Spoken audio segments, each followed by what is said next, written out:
As a commercial professional in service and repair, I'm sure you all know from experience that low water flow is a huge concern in the field today and is the #1 cause of expensive commercial product downtime and failures. We have been monitoring hundreds of units in the field through our state-of-the-art IoT solutions, Raymote, and also have been gathering information during our Voice of Customers. To help you better solve the water flow issues in the field, we have come up with a solution. Dynamic protection is what differentiates our commercial boilers and water heaters from others.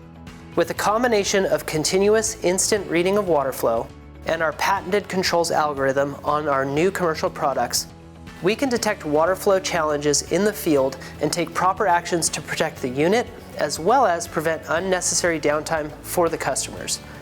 This innovation will help you improve uptime and create less risk on major repairs that are commonly caused by low water flows or water fluctuations.